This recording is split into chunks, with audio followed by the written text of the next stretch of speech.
America with a cook. You're a cook. What do you cook?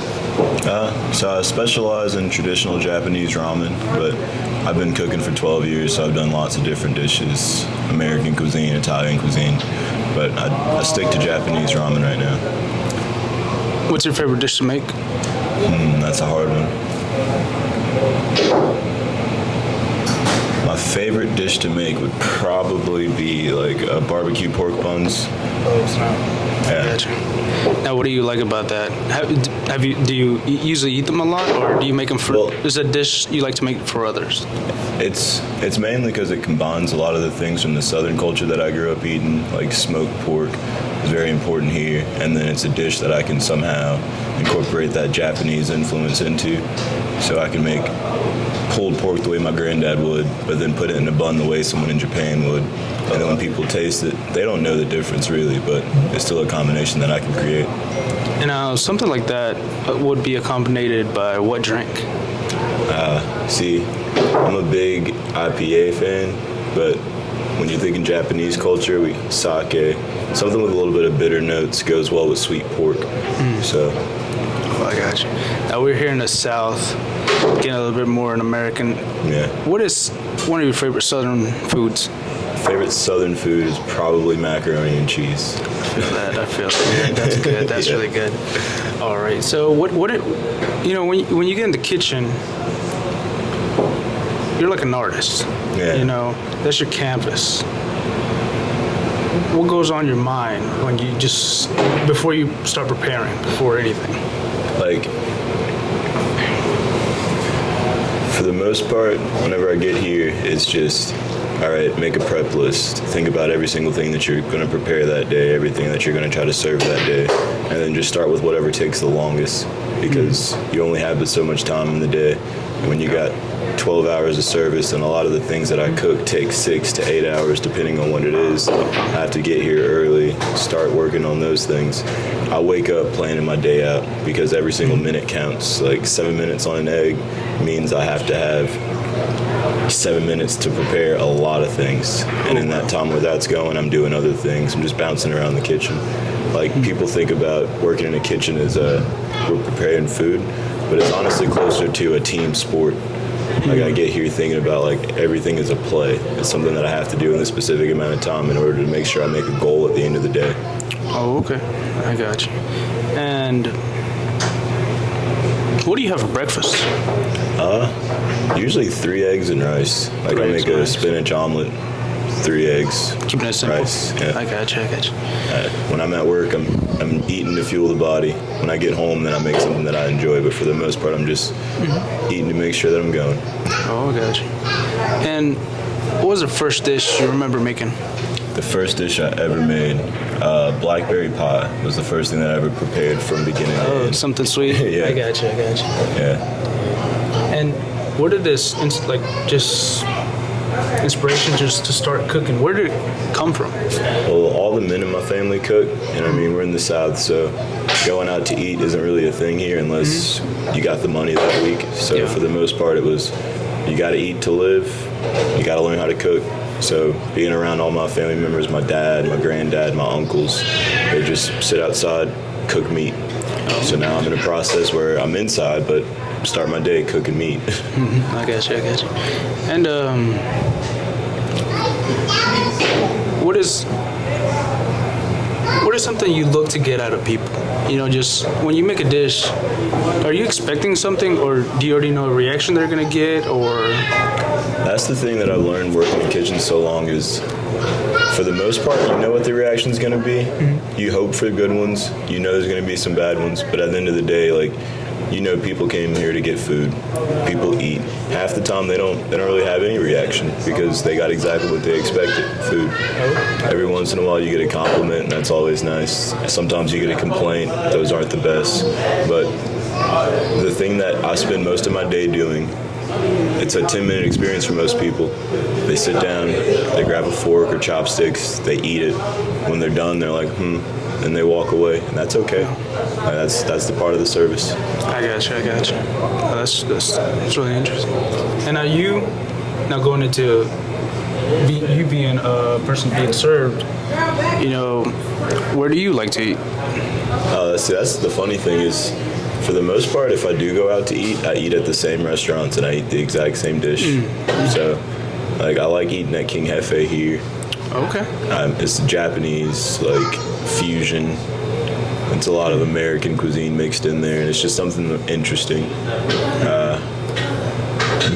I go to Waffle House a lot, honestly. Oh, okay. What do you get at Waffle House? Usually an all-star. I like eggs, so 3 eggs, grits, hash browns, waffle. I got you. I'm pretty simple for someone that makes complicated food. I just protein, vegetable, starch. That is the ratio for me. That's all you need. Yeah. So,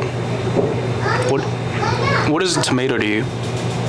A tomato is a lot of things. It can be a sauce. It can be the base for the dish. It can be the main entree. I mean, you have to think about vegetables for what they give, and then tomatoes are a different thing. They're not even a vegetable; they're a fruit. So it's not just the flavor of, oh, what does a raw tomato taste like, or what does a cooked tomato taste like. There's so many varieties of tomatoes, and at the end of the day, it's like umami is a flavor profile that you associate with meat.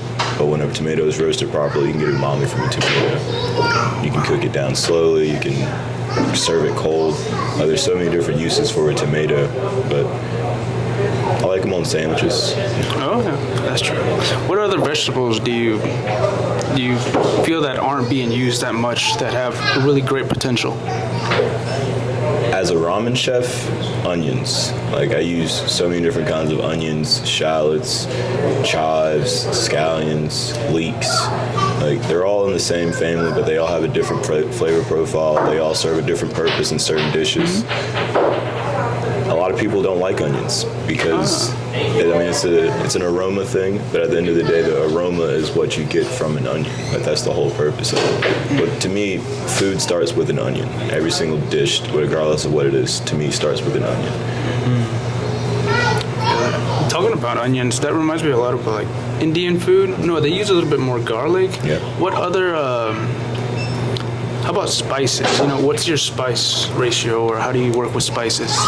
I use a lot of red chilies and the basis for sriracha and whatnot. Japanese food, for the most part, isn't spicy. Okay. If it is spicy, it's usually spiced with red chilies. I work with ghost peppers and things in my kitchen, but that's just because we're in America, and I like to combine those things. And some people like to chase the dragon, so that the fiery people, they come through.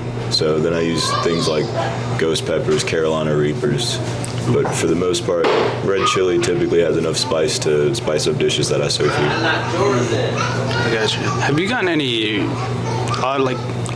odd requests that you combinations that you didn't even think about that people try to that you can make for people? That's one thing that I like about the restaurant I'm working in now is we have a menu. It's broken down somewhat like Subway. We have these items. You want this dish, we'll make it. Everything's made from scratch, fresh to order. So it gives a lot of freedom to the customer. So the dishes that we have on the menu currently are from our previous location. People would ask for this, people would ask for that. After a while, those combinations become more popular, and then I'm like, I can probably make a more curated dish around what people were asking for. So then I use that to kind of base the new menu. Every year I try to switch it up, but it's mostly based on what customers ask because they have the freedom to combine anything. And then I use those combinations to base what I want to chef. Oh, I got you. Have you ever heard that an emotion can make the dish? I don't know if I'm saying it right, but when you're in a certain emotion, is there something that you're more fueled to make rather than when you're feeling another emotion? Oh yeah, if I'm ever feeling anxious, I like doing tedious small things with my hands. If I start the day feeling a little weird, the first thing that I'm doing is, all right, so start breaking down everything. So I start cutting wings, I start cutting chives, something about the repetitive motion of having a knife in your hand and just hearing that tap, tap, tap, tap, tap on a cutting board keeps you in time, makes things make sense. I got you. And what is a dish that you haven't made because it's somewhat difficult that you're striving to achieve to make? For the most part, if I think about something that I want to make, I just go ahead and do it. The only dish that I can think of that I want to and I haven't, it's more just the tediousness of it, is a beef Wellington, and it's purely because Gordon Ramsay does it and he roasts people online, and I just want to make a beef Wellington to get roasted by Gordon. Oh wow. Yeah. I got you. Is there some country's food that you haven't tried that you're interested in trying? There's probably plenty of South American countries that I haven't tried food from. I mean, there's lots of cultures down there. I tried to try a lot of Asian food, especially, I mean, I'm not Asian. So in order for me to understand what the flavor profile is supposed to be consistently, got to try it at a lot of different places. A lot of people do it differently, but there's still a culture attached to it, and I don't want to disrespect that culture by straying too far away from recipes. So, but even then, like, just like with making food, if I think about something that I want bad enough, I'm willing to travel. Like, I'll travel 4 hours just to sit at a restaurant and then come home. Oh. And so when you sit at a restaurant, what are you thinking about? Well, I mean, 12 years in the industry, I've worked pretty much every part of the restaurant. So I try to go in with a pretty relaxed mindset. I don't judge things that are going on. I'm not too nitpicky. If the service isn't the best, I really couldn't be fazed by it. I go there specifically because I want a dish. I order that dish, they bring it out, I eat and I leave. But I like restaurants with other people because their experience is always going to be different than mine. But after working in restaurants and living in restaurants, when I go to, I'm just there to eat. I feel you. Have you seen that movie Ratatouille? Yeah, I've seen Ratatouille, yeah. What did you feel watching that? I can tell that a lot of chefs worked in the production of the movie because there's just certain things that you see and you're like, that's definitely us. The critic, when his face lit up tasting that dish, that was super simple. Like, that's something that everybody that works in the kitchen knows, because we prepare things for other people all day that are like fine dining, exquisite things, and then when we go to sit down at our homes or whatever, or huddled back beside a cooler in the kitchen, we eat simple things that we just try to make taste as good. And it makes sense from the movie standpoint, but also it's like it's funny to see it in a cartoon and all these little chefy things. Yeah, I got you. Let's see. Getting to more into how do you handle, since you put so much work into, all your dishes, these are pieces of work. What happened when somebody rejects your work? When they say, this is not good, I didn't like this. How do you handle that? So there's this chef, he's currently in New York, his name's Ivan. He was a ramen chef in Japan. He moved to Japan, learned Japanese, got immersed in the culture, and now he's a chef in New York. It's a Jewish guy from New York who moved to Japan. So his culture is completely different than the culture that he came into, but he intentionally immersed himself, learned how to do a dish. Had a lot of people come in say it was great. Had some people come in say it wasn't. But to him, he's like, there's no reason to stray away from what I'm doing because a few people critique it. And that's the same thing that I think about. Like, if someone comes in and orders food, I hope that they enjoy it. But at the same time, if they don't, that's okay. There's plenty of other places to eat, and there's plenty of other things on my menu. So I try not to take it to heart. I got you. That's really interesting way of thinking. And do you remember you've tried something that you've never been able to try again? That you went to this restaurant, but they never could prepare it the same way? So I honestly don't know where it is because I was a kid, but I used to go to this spot in Chinatown in New York with my mom. And we would just be walking and talking, and I'm not paying attention because I'm a kid, but we walk in one spot, she comes out with this like bag of something. It smells fried. That's all I could tell from her walking out. And I was like, cool. So we're walking around and we're just eating, and she's like, I'm just snacking, not paying attention to what I'm eating. I'm like, it's crispy, it tastes good, whatever.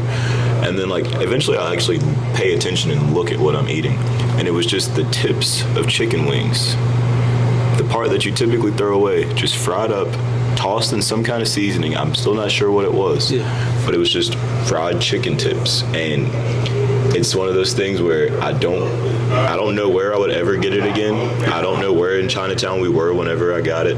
It was delicious, and it was one of those things where not only is it something that's discarded, it was delicious, but they didn't really put much effort into it. They didn't have to do anything special. It was just fried chicken tips tossed in some kind of dust. I'm not sure what it was, but I think about it every once in a while. Yeah. I'm just like, that's not even a dish, but it's something delicious that I just ate walking with my mom one day. Yeah, I got you.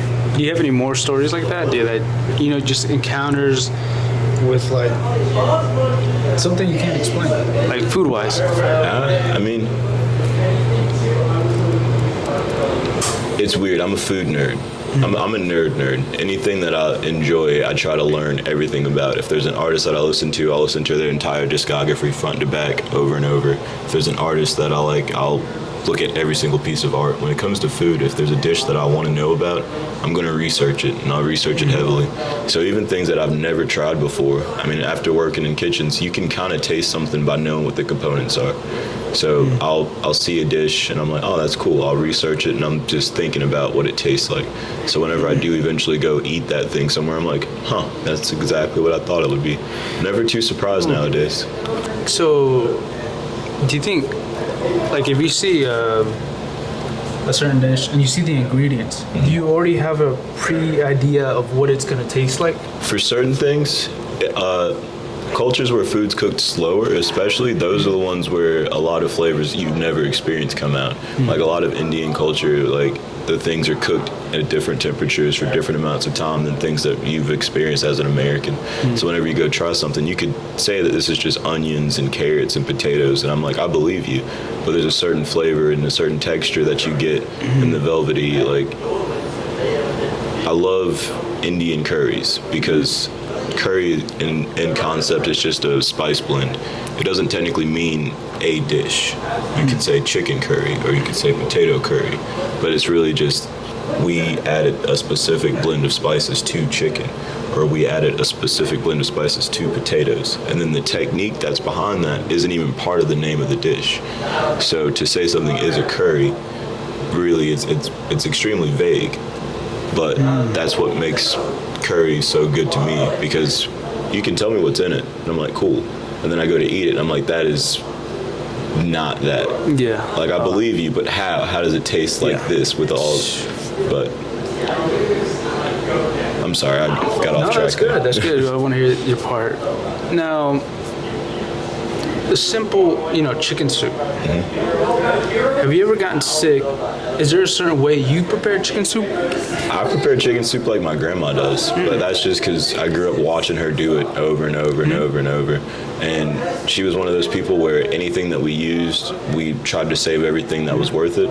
So all the chicken bones, all the bits and odds and ends that you wouldn't necessarily eat, she'd always save those, freeze them, and then whenever it came down to her making chicken soup, she'd use those bones as the base for it, but she'd also cut other chicken, add that to it. You got to start with the Holy Trinity, or mirepoix, celery, onions, carrots. That's the basis for most modern food for the most part, and then just simmering all of that down to where the flavors change, but you can still taste what it's supposed to be. And then water, like soup is mostly water, but you got to start with good water. So she would always boil the water before she made the soup, just to make sure that it was about as clean as it could be. Oh, so you can know that that difference between waters? Oh yeah. I mean, even for the shop, I make ramen soup every day. Whenever I'm starting my soups, I boil the water first. I check the hardness. I check the pH. Like, there's a science behind making soup. There's a science behind making most foods, but the water that you're using is extremely important. I mean, there's certain things that are in commercial tap water that you don't taste if you don't know what you're looking for. Oh. Just like you don't taste MSG in food. I taste MSG in food because I know what it tastes like by itself. I can taste whenever water is hard because I know what that tastes like by itself, and that's just training my tongue and doing the same thing over and over and over and over. So, like, fruits from the store, you've heard about the pesticides and all that. Can you taste that? Yeah. Wow. Yeah. So what's your process of, you go to buy those fruits at the store? How's your process of cleaning them or getting prepared? So for vegetables, we get all our vegetables from the local grocery store on the corner. Everything that we get is organic, and I don't get organic food just because it's organic. I get organic food because the companies that produce it know that the person that's buying it has a certain quality that they're looking for. Like, even vegetables that aren't labeled organic are still good. It's not a matter of it being good or bad. But if I'm going to serve people on a regular basis, I might as well start with a quality product and then work from there versus having to figure out what's wrong with this. And at the same time, even organic vegetables, there's still possible like contaminants and whatnot. So you have to clean everything properly. I start off with all my vegetables go through cold ice water. Apples, got to get the wax off of them. I use apples in my curry. I make different kinds of dumplings. And it's just a matter of anything that you wouldn't want to eat, find a way to get it off. And it's just researching, finding out what works, what doesn't work, making sure you don't lose the integrity of the vegetable in the process, but you still got to make sure it's clean. I gotcha.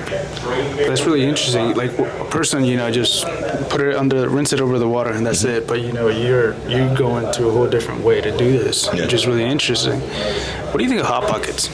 I enjoy a Hot Pocket from time to time. I have a 6-year-old. He loves Hot Pockets. I could put a 5-star meal in front of him and he'd be like, this is good. But I still like a pepperoni Hot Pocket. I feel that. So, and I mean, plenty of other cooks can speak for me on this too. It's when we get home after working for 12 hours on our feet, sometimes we want to make a meal. Other times we just want a Hot Pocket. I understand that. Do you now like frosted foods? Does that have you taste, like you said, you taste that? What does that taste like to somebody who's never really paid attention to that? For frozen foods, it's less of a taste, more of a texture. Because you got to think, whenever water freezes, turns into a crystal, those crystals can break down the cell structure of most things. So with frozen vegetables, they typically boil them first, like a quick blanch, and then they ice those really quickly, and then they freeze them. So that's there to preserve the integrity of the vegetable, to make sure it stays firm, it keeps the green color in broccoli, things like that. And it's a quick blanch and then icing. But even still, whenever you go to cook that frozen broccoli, the texture is always going to be different because it has been frozen. The water inside it has changed the texture. Frozen chicken, I can immediately tell if chicken's been frozen. Like, all the chicken we use here is fresh, never frozen. It's typically killed the day before. But I can tell the difference between a frozen chicken wing and a not frozen chicken wing, because that ice breaks up those little muscle fibers, and when you go in to bite it, it doesn't matter what you do, there's no cooking technique that you can do to change the fact that it's been changed on a molecular level. So I'm not against frozen foods. I eat frozen foods at home all the time. There's still certain products I use here that are frozen, but at the same time, there's always going to be a difference. There's no way to make water turn to a solid and then not affect the food. I understand. Now, finishing up, after a meal, you usually have dessert. How do you prepare chocolate milk? So this is funny, and a lot of people are probably going to hate me for this, but I'm not a big fan of chocolate if it's sweet. I like chocolate in savory dishes like a mole, I like things like that, but I'm not a big fan of sweet chocolate. So my alternative to chocolate milk is I just get cinnamon, brown sugar, and warm milk, and that's good to me. But it's literally just warm some milk in the microwave, cinnamon, a little scoop of brown sugar, stir. There we go. But yeah. Awesome. So with all this experience, what advice do you have anybody, starting out, maybe they made their first egg, that's the first step to cooking, what advice do you have to people, out there, wanting to prepare difficult dishes that they've never done before? I think it applies to most things, but don't be afraid to make mistakes. Don't be afraid to do the same thing over and over. Like, if you fail at it the first time, just try it again. Don't be afraid to grab something out of the spice cabinet that you've never touched before. Everybody's got a spice that's collecting dust. Like, try it. Find something that it works in. Don't be afraid to deviate from recipes. Like, everyone has a recipe, but the reason that you have a family recipe is because your nonna or your grandma or your mom did it different, and then they wrote that down. So there's plenty of mistakes and plenty of nasty food that I've made in my life, and I'm like, okay, don't do that again, but remember what you did and do it differently, things like that. Just don't be afraid. I got you. Well, thank you for speaking with me. And, Thanks. we hope to see your cooking, and see y'all later.